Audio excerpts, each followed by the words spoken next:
Bem-vindo à turma, a 20ª videoaula da disciplina Matemática Aplicada à Economia, do professor Ricardo Luiz Chaves Feijó, da Faculdade de Economia, Administração e Contabilidade da Universidade de São Paulo, no campus de Ribeirão Preto. Como sempre, em algum ponto da aula, eu indicarei uma questão do Chiang, que deverá ser respondida e encaminhada no prazo máximo de uma semana. Vamos à aula? Muito bem, hoje continuamos nesta videoaula o nosso tema de equações simultâneas, de equações dinâmicas simultâneas. Agora partiremos para uma aplicação nos modelos dinâmicos de insumo-produto. Talvez vocês já tenham aprendido no curso de teoria a matriz de insumo-produto estática. Agora vejamos uma abordagem dinâmica. Em uma economia com muitas indústrias, pergunta-se quanto se deve produzir em cada indústria, de modo que os requisitos de insumo de todas elas, inclusive o requisito de insumo da própria indústria em questão, pelo que ela produz, e o requisito de insumo demandado por todas as demais indústrias da economia, tá certo? De forma a atender esses requisitos de insumos e a demanda final pelos consumidores, a demanda por este produto específico. Então, o quanto que se deve produzir para atender todos os requisitos de insumo e a respectiva demanda final. No contexto estático, que talvez vocês já tenham trabalhado, resolve-se um sistema de equações simultâneas e determina-se o nível de equilíbrio de produção de todas as indústrias, o vetor de equilíbrio para as indústrias do modelo. Agora faremos algumas considerações adicionais para tornar o sistema de insumo-produto dinâmico. Então, vamos trabalhar com o modelo dinâmico de insumo-produto. Bom, então vamos identificar um sistema de equações dinâmicas para tratar deste problema econômico. Sendo assim, suponha que existam N indústrias numa economia. Vamos representar o produto da Jésima indústria no período T por X subíndice J subíndice T. O primeiro subíndice, o J, indica a indústria, a Jésima indústria, e o T é o período discreto em questão. Então, comecemos pela representação discreta. Então, cada indústria, considerada no modelo das N indústrias, cada qual oferece um produto específico a ela, um produto distinto, tá? Que é demandado pelo consumidor final. A demanda pelo consumidor final é DJ, D de demanda do consumidor final, J é o produto específico da indústria J. E também tem os produtos, né, que são oferecidos por cada indústria. Então, na indústria 1, eu vou indicar o produto da indústria 1 no período T, no intervalo T, como sendo X1T. Tá? Suponha que nós temos um modelo bem simples, apenas com duas indústrias, depois a gente estende para N indústrias. Né? Então, para a segunda indústria, eu tenho um produto X2, que é produzido e ofertado no período T. Tá?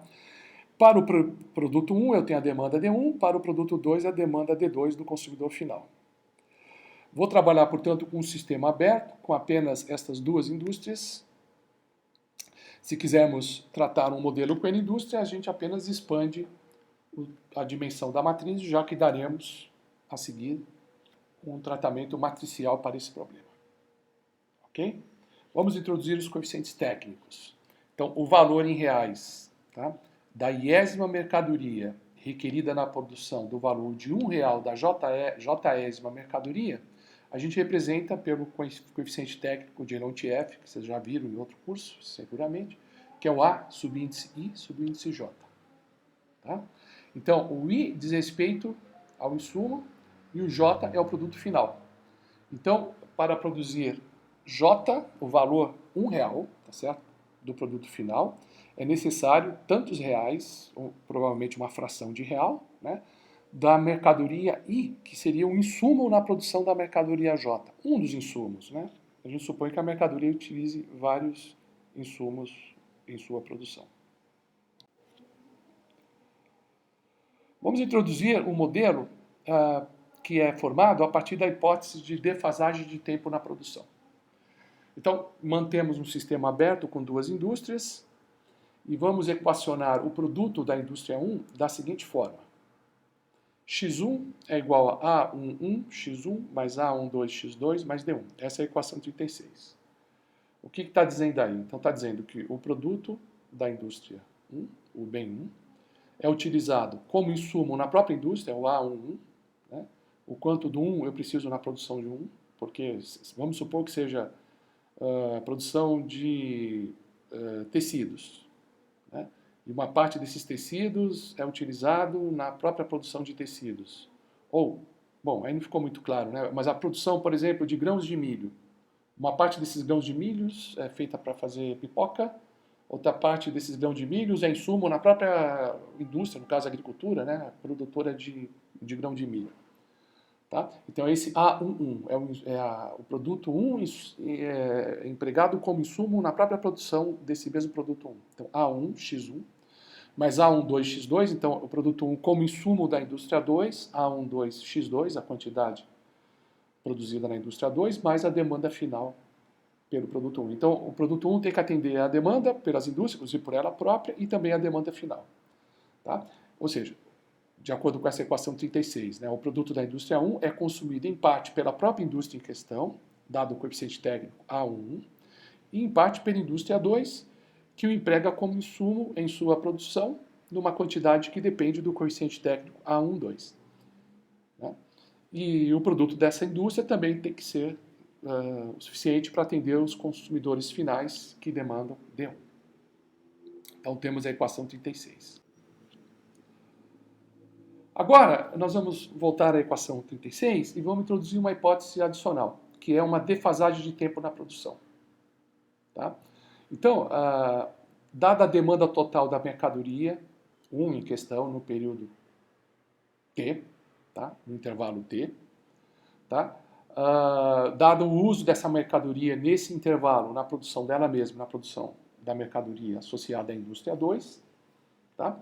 Vamos introduzir a produção como sendo ofertada, tá, no período seguinte, no período T mais 1. Então, do lado esquerdo, ao invés de colocar X1T, eu coloco X1T mais 1. É porque, assim, ele observa a demanda pelo produto em questão, como insumo em todas as indústrias e como demanda final, e resolve produzir para atender essa demanda. Ele vai produzir exatamente igual à demanda total. Só que a produção, uma vez tomada a decisão de produzir, ela só vai estar disponível no período seguinte, porque a produção, como ensinou o grande mestre Karl Menger, né, do curso de História do Pensamento Econômico, a produção, ela demanda tempo. Tá? Então eu vou enriquecer o modelo, torná-lo mais realista, colocando do lado da oferta, tá certo? X1, T mais 1, porque a oferta estará disponível no período T mais 1. E se a demanda se mantiver igual, a oferta é igual à demanda. E essa igualdade da equação 37 é obedecida. Tá? Então, essa hipótese, ela aparece dada a defasagem de tempo na produção. Tá? No nosso modelo, como vimos, temos duas indústrias, tá, com duas mercadorias distintas, e sendo que uma indústria também produz o insumo da outra indústria, o insumo da sua própria indústria, mas também uma parte do insumo da outra indústria. E depende também da produção da outra indústria como complemento ao insumo de sua própria indústria. Tá? Então, com base nesse modelo na consideração de duas indústrias, tá, vamos ter um sistema de equações a diferença simultâneo, um sistema desse para cada indústria. Tá? Essa é a versão do modelo insumo-produto dinâmica, no caso simplificado de duas indústrias. Para a gente ter um tratamento facilitado, a gente confere uma notação matricial. Então, a gente pega aquela mesma equação, a equação 37, escreve para a indústria 1, portanto, x1t mais 1 é igual a A11, x1t mais A12, x2t mais D1t, e também escreve para a indústria 2, então x2t mais 1 é igual a A21, x1t mais A22, x2t mais dt2t. Então, você tem um sistema com duas equações e vamos fazer o tratamento matricial, escrevendo x de t mais 1, de x de t mais 1 é matriz agora, menos a matriz A, x de t é matriz, é igual a dt. Tá? Então, a matriz x de t mais 1 é um vetor com duas entradas, x1 de t mais 1 e x2 de t mais 1. Então, são os dois primeiros membros das duas equações. Estou só entabulando na forma de um vetor. Tá? Bom, então se xt mais 1 é isso, então xt é simplesmente x1t, x2t. Tá? O A são os coeficientes das duas equações. Tá? Então A é a chamada matriz dos coeficientes. Então A1, A12, A21, A22. E dt é a matriz dos termos. Né? Tem um termo associado à primeira equação, que é d1t, a demanda pelo bem 1. Tem um termo associado à segunda equação, que é d2t, a demanda pela indústria 2. Então eu vou dispô-los na forma de um vetor e poder escrever a equação vetorial dessa forma. X de t mais 1 menos ax de t igual a dt. Nesse ponto da aula, eu já vou indicar a questão, tá? Que eu quero que vocês resolvam e encaminhem no prazo máximo de uma semana. Trata-se da questão da página 585, do bloco de exercícios 19.3. Eu quero que vocês resolvam a questão 4. Tá? Exercício 4. Ok? Bom trabalho. Ok. Lembre-se que na sessão da aula, da videoaula anterior, a gente escreveu, para o caso discreto, a equação IU mais CANI igual a D. Agora, nessa equação, a nossa equação é x de t mais 1 menos ax de t é igual a dt. Isso que aparecia no slide anterior. Tá? Então, note as analogias entre essas duas equações. Né? Anteriormente, o primeiro termo vinha pré-multiplicado pela matriz de identidade I, agora não aparece explicitamente a matriz de identidade I, mas isso não tem importância, porque I vezes uma matriz é a própria matriz. Né? Isso não faz diferença. Agora, o vetor de demanda final é função do tempo, tá? Porque a gente pode imaginar que a demanda final se altere de um período a outro, ela é a função do período, do tempo discreto. Tá? Mas eu posso supor que esse vetor tenha entradas constantes, que não se altera de período a período, tá certo? Se não for vetor de entradas constantes, eu vou modificar o método. Tá? A solução particular, o equilíbrio intertemporal muda, né, de acordo com a característica do termo, isso nós já vimos em outros contextos. Tá? Então, esse é o tratamento matricial do problema da matriz insumo-produto dinâmica.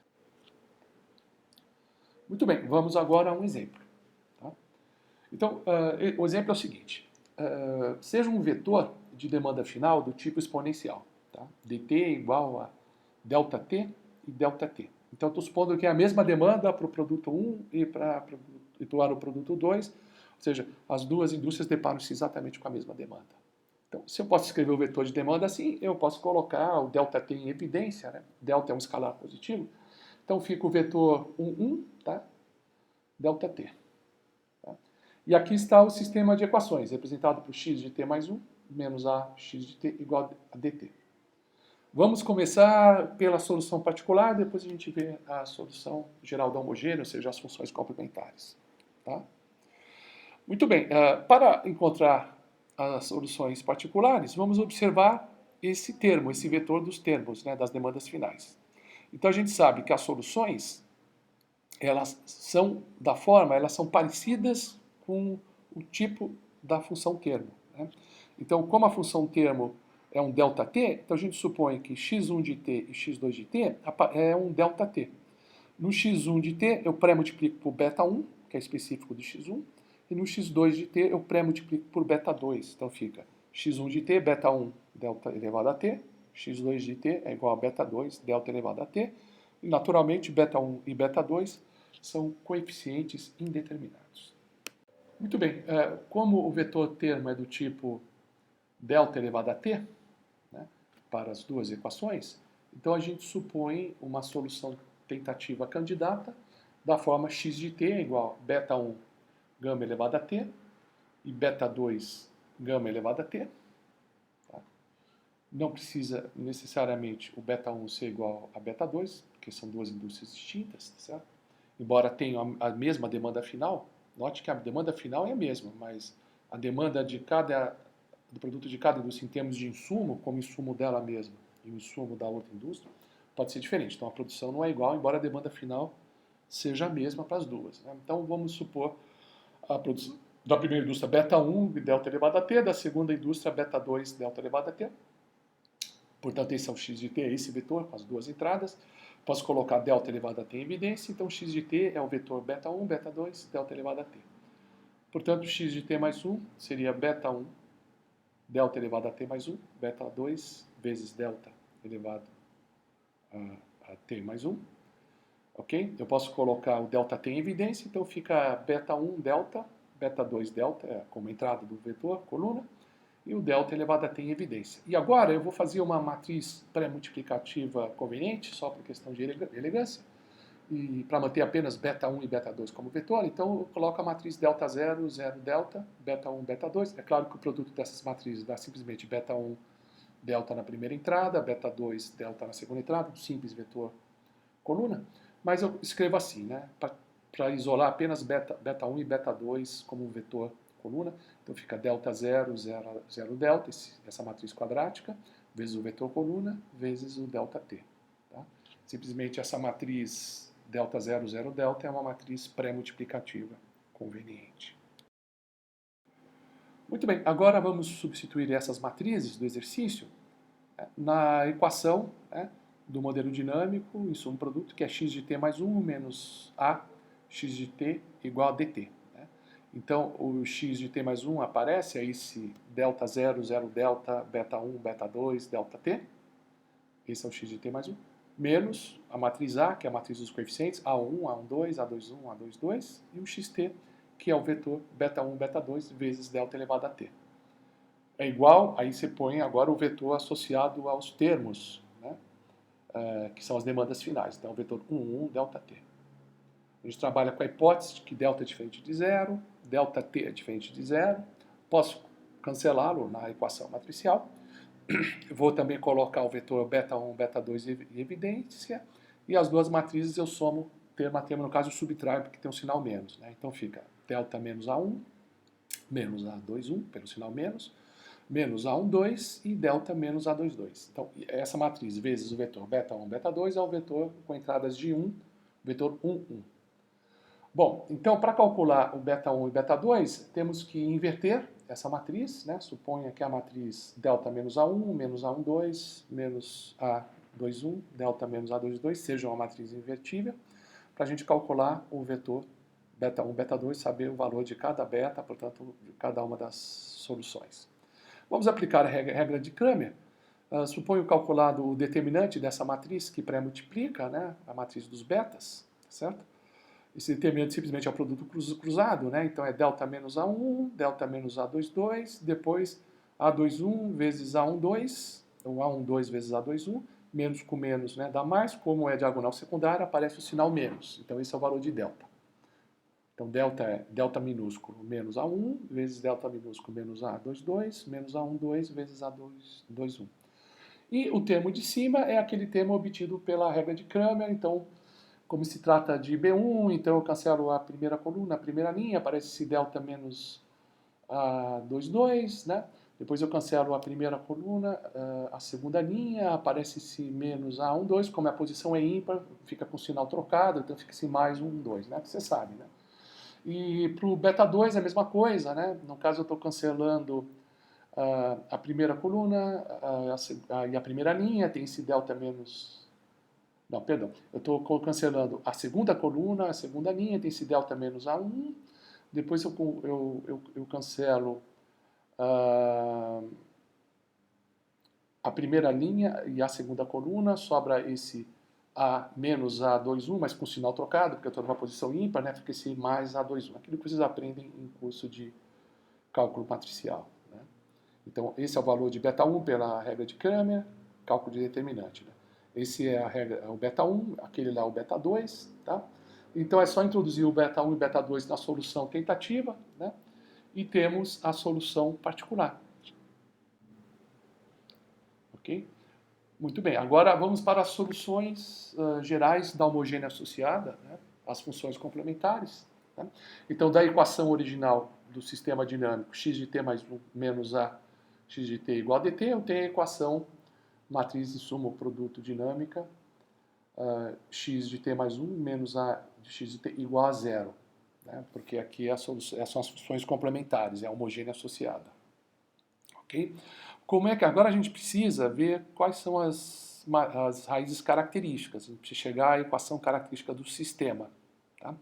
Para tanto, a gente evita as soluções triviais, ou seja, a gente força o determinante da matriz coeficiente a se anular, né? Então, a matriz coeficiente desse sistema, né, supondo, né, que a solução da homogênea é um coeficiente B, né, B é a base, né, B é a raiz característica, né, tá certo? B elevado a t, depois você cancela o b elevado a t, porque você põe em evidência, porque trata-se de uma equação homogênea, então no x de t mais 1 aparece só o bi, né? Então ali foi cancelado no x de t, então fica bi menos a. Então essa é a matriz cujo determinante se anula. Então bi menos a a gente fica, como a identidade, fica b menos a1, menos a12, depois fica menos a21, pelo sinal menos antes do a, e b menos a22. Então esse determinante tem que ser zero, a partir daí a gente encontra as raízes características. Veja, são duas equações de primeira ordem, mas tem duas variáveis. Tá? Então, se tem duas condições iniciais, uma para cada variável, tem que ter duas raízes características, B1 e B2, e de fato, né, a equação que sai do determinante igual a zero é uma equação de segundo grau. Portanto, tem duas raízes, que podem ser distintas, reais, distintas ou não, ou raízes complexas. Ok? Agora, nós vamos introduzir uma outra hipótese para gerar um modelo idêntico, mas com base numa outra hipótese, que é a hipótese do excesso de demanda e o ajuste da produção em relação ao excesso de demanda. Tá? Então, a ideia é o seguinte, olha, o excesso de demanda de cada produto induz um incremento igual de produção. Tá?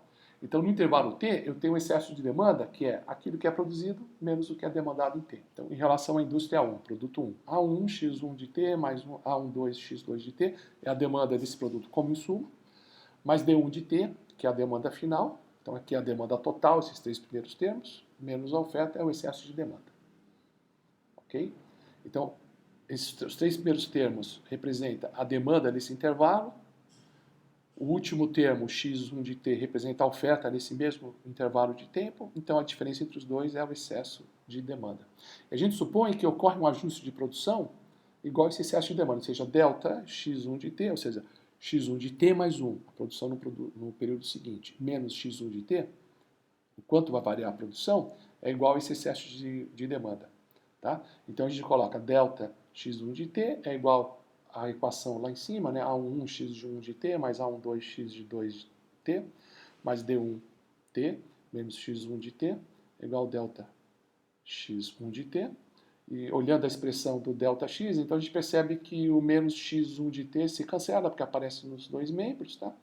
Então, do delta sobra apenas x1 de t mais 1. Então, x1 de t é igual a A11 x1 de t mais A12 x2 de t mais D1, que é a mesma equação 37.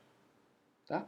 A equação 37, qual que era a hipótese? É que ele olha a demanda hoje e aí dá uma ordem de produção. Vou produzir igual está sendo demandado hoje, mas a produção só vai estar disponível no período seguinte. Né? Se a demanda tiver uma variação de um período para o outro, de um intervalo para o outro, então não vai ter a igualdade de oferta e demanda no período seguinte. Ele imaginou que tivesse, porque imaginou que a demanda permaneceria constante. Se ela variar, não vai ter. Aqui é a mesma equação dessa hipótese, mas desse modelo, mas com base numa outra hipótese. É uma hipótese de que há um ajuste de produção, tá? Que é igual ao excesso de demanda observado no período hoje. Tá? Eu não estou supondo que em cada período oferta igual a demanda. Eu estou supondo que haja possibilidade de excessos de demanda em cada período e que há um processo de ajuste, tá? Onde se varia a produção para atender o excesso de demanda. Você se imagina que no período seguinte não haverá excesso de demanda, mas se a demanda estiver variando, permanece esse excesso, tá certo? E aí a ideia é que ao longo do tempo esse excesso possa ser eliminado, tá? Por essa estratégia. Mas note que as duas hipóteses levam ao mesmo modelo. Às vezes ocorre isso na teoria econômica.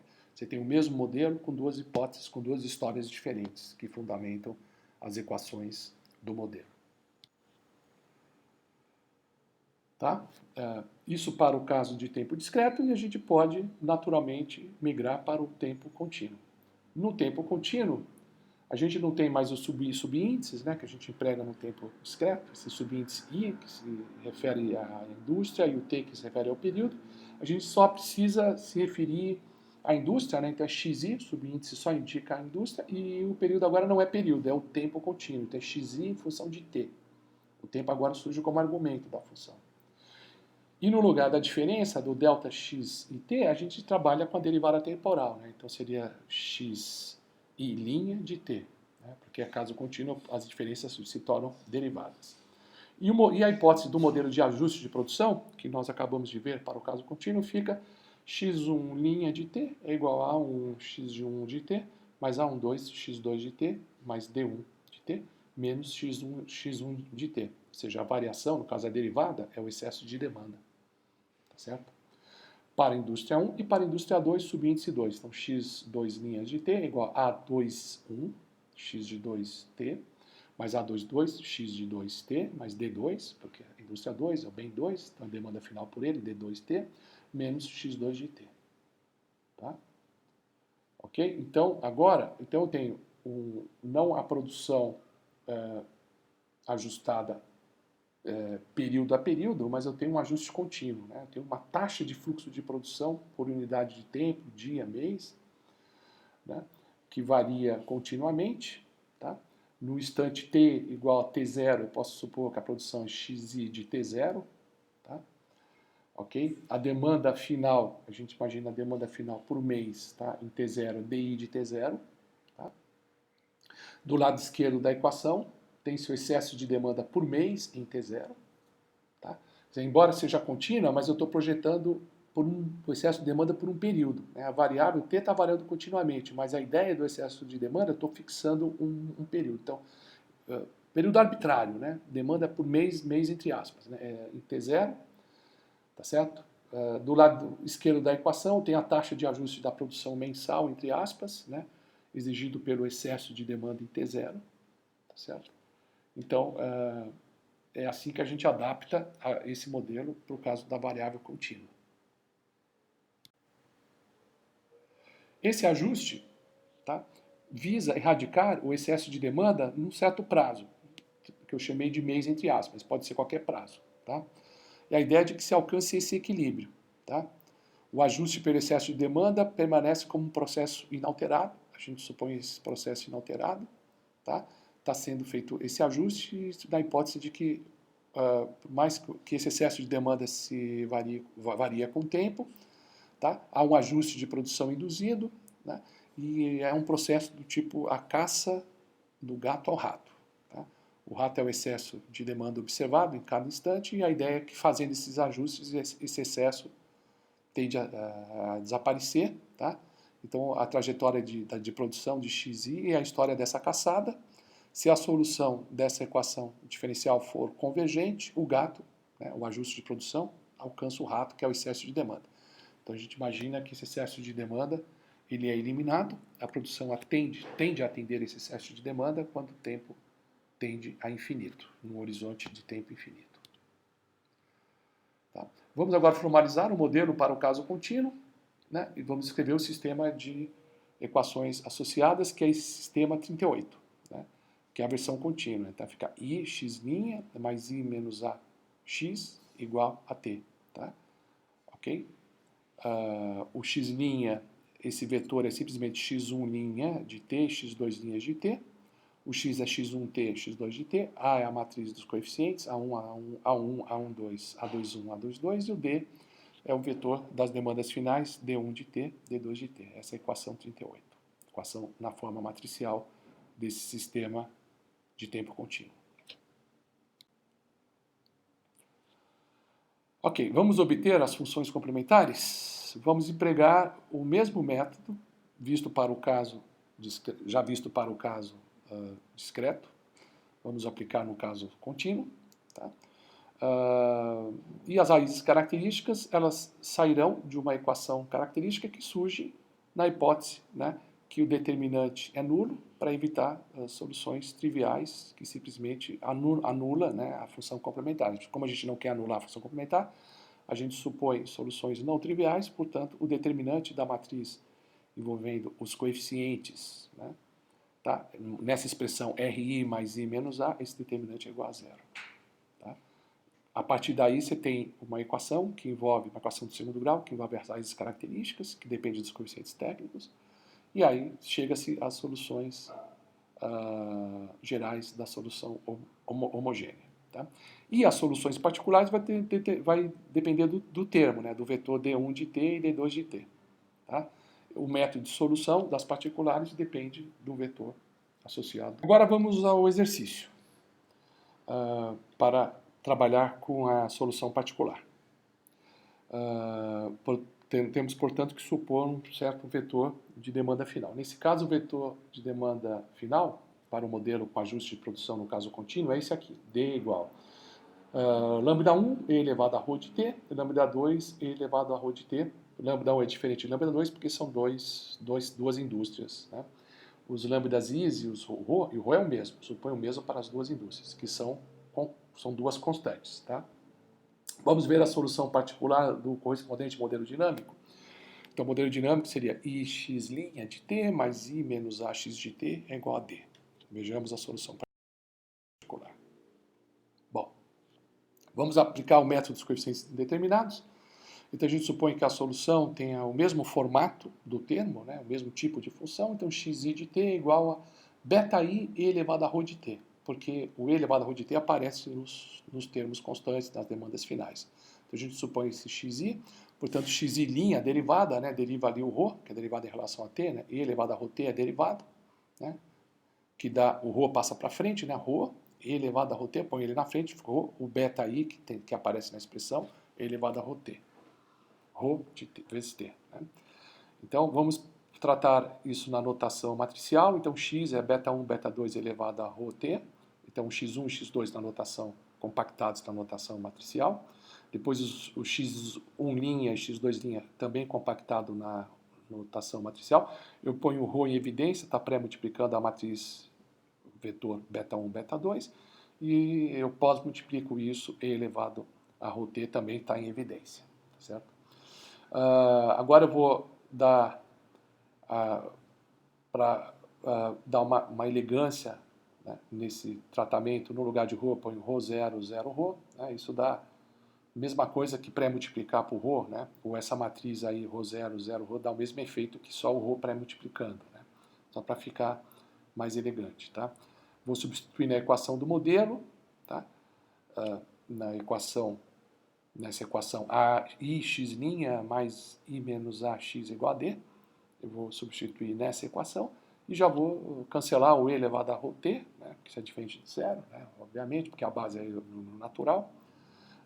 E aí eu chego na equação ρ0, 0 ρ, beta1, beta2, né, mais aí 1 menos a, né, fica 1 menos a1, menos a12, menos a21, 1 menos a22, beta1, beta2, é igual à matriz associada aos termos, mas como eu cancelei e ρ de t, fica só lambda 1 e lambda 2. Tem que desenvolver isso. Então, eu vou pôr o beta 1 e beta 2, esse vetor em evidência. Aí, as duas matrizes pré-multiplicadoras, eu somo termo a termo, então fica ρ mais 1 menos a1, menos a12, menos a21, ρ mais 1 menos a22. Tá? Então, essa matriz vezes o vetor beta 1, beta 2 é o vetor lambda 1, lambda 2. Para calcular beta 1 e beta 2, eu suponho que essa matriz que pré-multiplica seja invertível, tá? E vou calcular o valor de beta 1 e beta 2 pela regra de Cramer, é a mesma coisa. Né? Então, faço aquela técnica de Cramer de cortar as correspondentes colunas e linhas e ver o termo a entrada que sobra. Se tiver a posição com soma de coordenadas ímpares, inverte o sinal. Tá? Depois eu vou multiplicar isso por lambda 1, lambda 2, então eu tenho essa solução. Né? O beta 1 é lambda 1 vezes, abre aspas, perdão, abre parênteses, né? Ρ mais 1 menos A22, fecha parênteses, tá certo? Mais lambda 2 A12 dividido por delta, e o beta 2, onde delta é determinante, né? Então, delta você multiplica ρ mais 1 menos A1 com ρ mais 1 menos A22, né? Depois multiplica A1, A21, menos com menos dá mais com menos, então aparece o sinal menos na frente. Né? Então, beta 2 é lambda 2, abre parênteses, né, ρ mais 1 menos A1, fecha parênteses, mais lambda 1 A21, dividido por esse delta. Então, eu sei o beta 1, beta 2, então vou substituir na solução experimental. Então, o x de 1 é essa expressão, né, que multiplica e elevado a ρt, e o x de 2 é a correspondente expressão para beta 2, né, que multiplica e elevado a ρ de t. É isso.